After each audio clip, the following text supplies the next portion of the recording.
Chers auditeurs, bonjour. Bienvenue sur cette chaîne Margot raconte.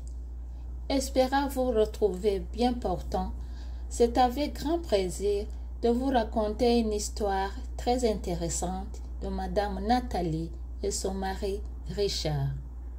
Dans cette histoire, nous allons comprendre qu'un amour arrosé, grandit et pousse beaucoup de branches et donne en fait de bons fruits. En revanche, son dessèchement cause tant d'échecs, de dégâts irréparables, dont le regret, pensées suicidaires ou actions mortelles, etc. Sans plus tarder, suivons Madame Nathalie. Je me nomme Nathalie et je suis âgée de 55 ans. Je suis épouse de M. Richard. Il y a 25 ans. Mon mari a reçu un diagnostic de démence Alzheimer. Juste au début, il présentait quelques pertes de mémoire. Il était capable de faire ses activités quotidiennes et pour communiquer, il écrivait dans un cahier ce qui était important pour s'en servir. Lors de notre mariage, je lui ai fait promesse de m'occuper de lui jusqu'à la fin. Mais à ce moment-là, je ne savais vraiment pas ce que ça signifiait. Car, tel on dit, à chacun de ses regards posés sur moi, il faisait fondre mon cœur. C'était accéléré et précipité, dirais-je. Il fallait du temps de réfléchir et de prendre des décisions. Aujourd'hui, je suis contente que ma belle-sœur, sa sœur, ait accepté que mon conjoint, mes enfants et moi ayons s'installer chez elle malgré sa maladie. À cause de nombreux rendez-vous médicaux pour mon conjoint et les obligations familiales auprès des enfants, notre économie n'a pas tardé à s'épuiser. J'ai décidé de vendre une partie de mes vêtements, mes pagnes, mes bijoux et même arriver à vendre mes perruques. J'étais obligée de chercher du travail pour avoir le moyen de réconcilier les différentes demandes de la famille. Chose difficile pour moi, une femme ménagère qui n'a jamais eu de chance d'avoir un travail rémunéré. Malheureusement, j'ai dû quitter mon emploi récemment, car la santé de mon conjoint se détériore et la maladie évolue de jour en jour. Depuis que j'ai quitté mon emploi, j'ai quelques soucis financiers. Je dois apprendre à vivre avec moins de revenus. Aujourd'hui, j'ai pris mon courage à deux mains et j'ai fait une demande à l'hôpital de notre région. J'aurais voulu tout faire par moi-même, mais je suis épuisée, franchement. Depuis quelques mois, mon conjoint ne dort plus la nuit. Il erre sans but dans la maison. L'autre nuit, il avait oublié où était la toilette. Et voilà, il a fait ses besoins dans un coin du corridor.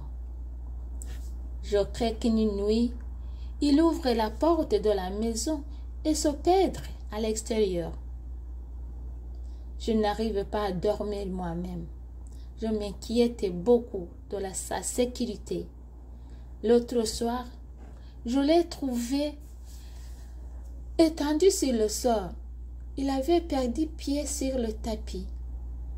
Ma belle-sœur et son mari font leur possible pour la satisfaction de mes besoins de base, voire alimentation, du matériel hygiénique, des vêtements, etc. Ma belle-sœur, vendeuse de légumes au marché, chaque soir, et nous amène des fluides, des jus, des sandwichs, quelquefois des yogourts, du petit déjeuner pour le lendemain. Elle était soucieuse de l'état de santé de son grand frère. Un dimanche sur deux, elle s'occupait de lui, me laissant aller à l'église. Voilà une bonne occasion pour moi de respirer, sentir de l'air frais de l'extérieur. Personnellement, je ne me reconnais plus. L'autre jour, j'ai perdu patience. Je voulais donner une douche à mon mari, mais il ne collaborait pas. Il craignait de passer dans le trou du renvoi d'eau, alors qu'il ne voulait pas entrer dans la douche. Je l'y ai donc entré de force. Il était tellement agité. Je ne l'ai jamais vu comme ça depuis notre vécu ensemble. Je me suis mise à pleurer.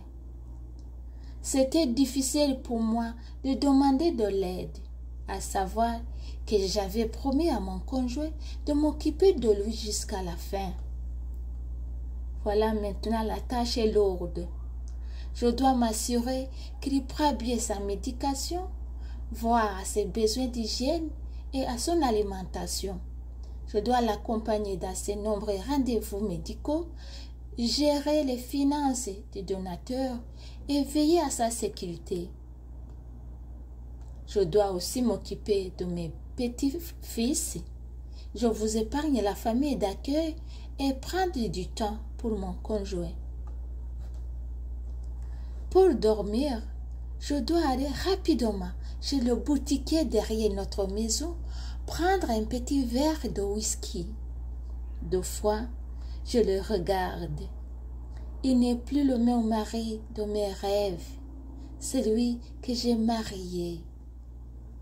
Tous ses amis avec qui ils passaient des nuits ensemble, dans des boîtes de nuit, je ne vois personne.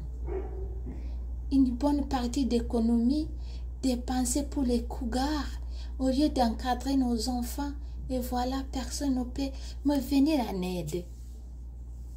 Tous mes enfants sont des vagabonds et vagabondes. Ma famille biologique n'en veut plus de moi. Même celle adoptive, ma situation lui semble étrangère. Ça fait plusieurs années que j'ai coupé des relations avec, suite à mes difficultés familiales.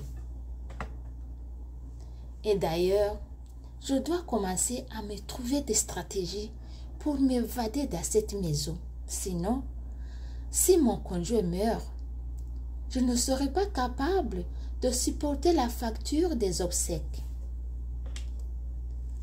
Chers auditeurs, étant témoin des agissements de Madame Nathalie auprès de son conjoint, à vous la parole. Je vous remercie de suivre attentivement cette douloureuse et plus éducative histoire. On se retrouve bientôt pour une nouvelle histoire. Si vous avez aimé, n'oubliez pas de liker, de commenter et de la partager à tous vos amis et connaissances. Et surtout, n'oubliez pas de vous abonner pour ne rien manquer. Merci et au plaisir.